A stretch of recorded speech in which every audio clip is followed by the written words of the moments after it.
2014 کو آپ کی ٹویٹ ہے کہ 40 سال پیپلز پارٹی کی گورنمنٹ میں 70% سندھ کے لوگوں کو ایک ٹائم کا کھانا نہیں ملتا، نوجوان جاب لیس ہیں، لٹریسی ریٹ جو ہے وہ یوگینڈا سے بھی کم ہے یہاں کا تعلیمی ریٹ، اور ہر گھر سے بھٹو نکلے گا، پیپلز پارٹی یہ کہتی ہے۔ اس وقت محترمہ بینظیر بھٹو صاحبہ پہلی وومن پرائم منسٹر بن چکی تھی۔ بالکل بالکل، لیکن میرے تاثرات یہ تھے اور میں سب سے بڑی کرٹک رہی ہوں ہر پولیٹیکل۔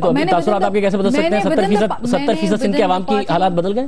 دیکھیں یہی تو تبدیلی ہے کہ نوجوانوں کو آگے آنا پڑے گا، سیاست میں قدم لینا پڑے گا۔ میں نے پاکستان تحریک انصاف کو ایک اچھی صاف شفاف پولیٹیکل پارٹی اور نیا پاکستان کے ویژن کے تحت جوائن کیا۔ میں نے دیکھا وہاں نیا پاکستان نہیں ہے، وہاں دوسری پارٹی کے لوگ ہو کے آ رہے ہیں۔ معذرت کے ساتھ نیا سندھ ہے یہاں پہ مجھے نظر آ رہا ہے۔ سندھ کیسے نظر آ رہا ہے آپ کو؟ مجھے اس لیے دکھائی دے رہا ہے کہ اس وقت جب میں نے اینالائز کیا پولیٹیکل پارٹیز کو کمپیریزن کیا تو مجھے نظر آیا کہ بلاول بھٹو ایک نوجوان ہے، کم سے کم وہ یوتھ کو ریپرزینٹ کرتے ہیں۔ یہ آپ نے کب اینالائز کیا؟ کیونکہ آپ کا ٹویٹ ہے 18 اکتوبر 2014 جب بلاول بھٹو زرداری کو لانچ کیا گیا تو آپ نے کہا کہ جس شانہانہ طریقے سے ایسا لگتا ہے کہ کوئی پرانے بادشاہ کا بیٹے کو لانچ کیا جا رہا ہے، پاکستان پیپلز پارٹی کا شہزادہ جس کی نہ کوئی اچیومنٹ ہے، صرف اسے ورثے میں سیاست مل گئی اور یہ اس کو ڈیموکریسی کہتے ہیں۔ تو پھر آپ نے کب اینالائز کیا؟ آپ نے یہ بات میں نے کی تھی اور بلاول واز لانچڈ یس، لیکن 18 اکتوبر 2014 تو آپ کو کیسا لگا کہ Bilawal is different? I feel I was wrong because میں نے اس وقت جب یہ بات کی اس کے بعد میں نے دیکھا، کیونکہ میں ایز اے پاکستانی سمجھتی تھی کہ ایک شخص کو پاکستان میں رہ کے سیاست تبھی کرنی چاہیے جب وہ لوگوں میں وقت سپینڈ کرے،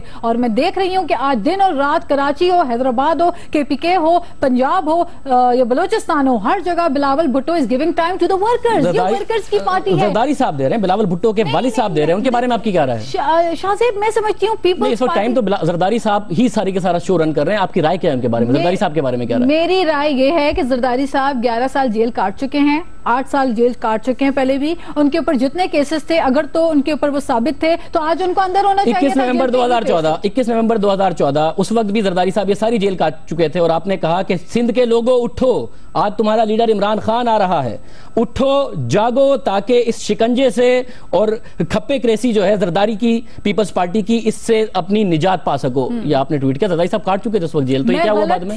کیونکہ اس وقت yes I was wrong at that time because مجھے اندازہ نہیں تھا کہ عمران خان صاحب کا انٹرسٹ اور دلچسپی۔ آپ یہاں بھی غلط تھی، بلاول کے بارے میں سب چیزوں کے بارے میں آپ غلط تھی۔ عمران خان کی دلچسپی سندھ میں نہیں ہے، عمران خان کی دلچسپی اگر سندھ میں نہیں ہے۔ ایک سوال ہے ناز بلو صاحبہ، عمران خان کی اگر دلچسپی سندھ میں نہیں ہے تو وہ پارٹی کا نقصان کر رہے ہیں نا، سندھ کا کیا نقصان کر رہے ہیں؟ سندھ کا نقصان اس طریقے سے ضرور کر رہے ہیں کہ الیکٹرول آپشن نہیں بن رہے، تباہ تو نہیں کر رہے۔ آپ نے کہا سندھ کو تباہ کیا ہے پیپلز پارٹی نے۔ میری بات سنیں، ایک پولیٹیکل پارٹی جب کام کرتی ہے ورکر سے بنتی ہے، گراس روٹ لیول پہ آج سعید غنی جیتے ہیں نا الیکشن، آپ نے تو عرفان اللہ پی ٹی آئی نے مگر جن کے پاس 9 سال سے اقتدار ہے ان سے کیسے کمپیئر کر سکتی ہیں؟ عمران خان نے سندھ کا 9 سال میں کیا بگاڑ لیا ہے جنہوں نے 9 سال میں تباہ کر دیا ہے آپ کے بقول؟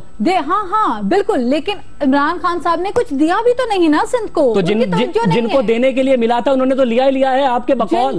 عمران خان کے پاس تو 1 روپیہ نہیں ملا نا سندھ میں خرچ کرنے کے لیے، جنہیں سینکڑوں ارب روپے ملے انہوں نے تباہ کر دیا، ان کی پارٹی میں چلے گئے۔ میں نے پیپلز پارٹی کل جوائن کی ہے اور جس پیپلز پارٹی کو میں نے جوائن کیا ہے میں نے اس کمٹمنٹ آپ نے کس پیپلز پارٹی کو جوائن کیا میں آپ کو دکھاتا ہوں۔ آپ نے کس پیپلز پارٹی کو جوائن کیا میں دکھاتا ہوں آپ نے کس پیپلز پارٹی کو جوائن کیا، میں دکھاتا ہوں آپ نے کس پیپلز پارٹی کو جوائن کیا، یہ ذرا دیکھیے آپ نے کس پیپلز پارٹی کو جوائن کیا۔ بتاؤں آج آصف زرداری صاحب کہتے ہیں کہ خان صاحب کے متعلق کہ سیاسی طور پہ نابالغ ہیں، تو اگر آصف علی زرداری صاحب کرپشن، سکیمز، کک بیک، اسٹریس اکاؤنٹس، بیرون ملک جائیداد، ان چیزوں کو سیاست کہتے ہیں تو بالکل ہم نابالغ ہیں اور ہم نابالغ ہونا چاہتے ہیں ایسے معاملات میں۔ سندھ کر کے سندھ کارڈ کھیل کر آج وہ ذوالفقار آباد جیسے پروجیکٹ یہاں پہ بنائے جا رہے ہیں، اس پہ آواز اٹھائے نا پھر لوگ۔ ہم بات کرتے ہیں سندھ کی تو سندھ کے ساتھ ناانصافی جتنی آصف علی زرداری نے خود کی ہے، میں سمجھتی ہوں کسی پنجاب کے بھی کبھی جو ہے وہ نامینیٹڈ حکومت کبھی نہیں کرے گی جتنا ظلم سندھ پہ آصف علی زرداری نے خود کیا ہوا ہے۔ اس والی پیپلز پارٹی کو جوائن کیا ہے، جتنا ظلم زرداری نے کیا ہے پنجاب کے بھی کسی لیڈر نے نہیں کیا، اس پیپلز پارٹی کو جوائن کیا ہے۔ میں نے اس پیپلز پارٹی کو جوائن کیا ہے اور میں سمجھتی ہوں یہ سیاسی بلوغت کا مظاہرہ ہے اور انسان وقت کے ساتھ ساتھ سیکھتا ہے۔